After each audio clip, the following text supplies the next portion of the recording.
ظاہر ہے کہ بڑے گمبھیر مسائل ہیں، بڑے بڑے مسائل ہیں، آپ اتحادی ہیں، حکومت کا حصہ نہیں ہیں، لیکن آپ کو لگتا ہے کہ یہ اس وقت جو صورتحال ہے اس میں پاکستان کی پولیٹیکل سٹیبلٹی بھی موجود نہیں ہے ایک طرح سے؟ آپ کو لگتا ہے کہ ہم اور زیادہ اس میں جائیں گے، کرائسس کا شکار ہوں گے؟ ہلکی سی وینٹیلیٹر سے ہٹی ہے ہماری معیشت، لیکن اگر یہ حالات اسی طرح سے رہتے ہیں تو ہم کس طرح سے پولیٹیکل سٹیبلٹی پہ بڑھیں؟ تھینک یو، آپ کا سوال تو بہت اہم ہے، اور پولیٹیکل سٹیبلٹی تو ہر چیز کے ساتھ جڑی ہوئی ہے۔ جب ہم جمہوریت کا جدوجہد کرتے ہیں، آئین کا، قانون کا، بالادستی کا جدوجہد لڑتے ہیں، جہاں ہم چارٹر ڈیموکریسی کی بات کرتے تھے، یا MRD کے زمانے میں، یا AID کے زمانے میں، یا پورٹ 18، مقصد کیا تھا؟ ہم کیوں کہتے ہیں کہ جمہوریت ہونا چاہیے؟ ہم کیوں کہتے ہیں کہ آئین کا بالادستی ہونا چاہیے؟ ہم کیوں کہتے ہیں کہ سارے دائرے کو اپنے دائرے میں رہ کے کام کرنا چاہیے؟ پولیٹیکل سٹیبلٹی ہے، پولیٹیکل سٹیبلٹی پولیٹیکل فورسز ہی قائم کر سکتے ہیں۔ پولیٹیکل سٹیبلٹی صرف تب قائم ہوگا جب میننگ فل ڈائلاگ کے نتیجے میں آپ کوئی فنڈامنٹلز، کوئی بیسک رولز طے کرے تاکہ ہم اس طرف بڑھ سکیں۔ رکاوٹ اس میں کیا ہے؟ رکاوٹ تو اس میں پاکستان پیپلز پارٹی ہے نہیں، بلکہ شروع دن سے الیکشن کے نتائج آنے کے بعد ہمیں تو یہ نظر آ رہا تھا کہ اگر اس طریقے سے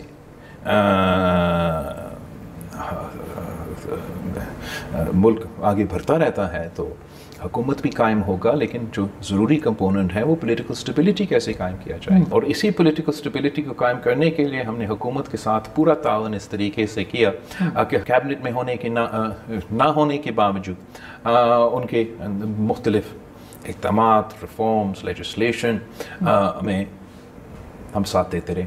ہر موقع پہ جہاں ہم نے یہ محسوس کیا کہ پولیٹیکل ڈائلاگ ہونا چاہیے، ہم نے ہمیشہ وہ میرا ہر تقریر اٹھا کے دیکھ کے کہیں نہ کہیں میں ضرور ذکر کرتا ہوں کہ یہ حالات تو یہ ہیں، نیگیٹیوز تو آپ سب کی یہ ہیں، ہم میں بھی ہوں گے، لیکن راستہ تو صرف وہ، اور ہر دفعہ ایک اس قسم کا this process has been shot down. And the latest example is جب ہم نے یہ پارلیمانی کمیٹی بنایا، نے پارلیمانی کمیٹی تو صرف ایک چیز کے لیے تو نہیں بنایا تھا، اسی مسئلہ جس کا آپ نشاندہی کر رہے ہو اس کو سامنے رکھتے ہوئے کہ ہمارا ادارہ بھی سیاستدانوں کے کردار کی وجہ سے، یہ ہائپر پارٹیزن شپ اور پولرائزیشن کی وجہ سے غیر فعال بن چکا ہے۔ جو انصاف دینے والے ادارے ہیں ان کے تو پھر تنقید حکومت کے بھی ہوتے ہیں، اپوزیشن کے بھی ہوتے ہیں، ایٹسٹرا۔ تو then we made this committee. اس کمیٹی میں بھی ایک موقع تھا کہ ہم انگیج کریں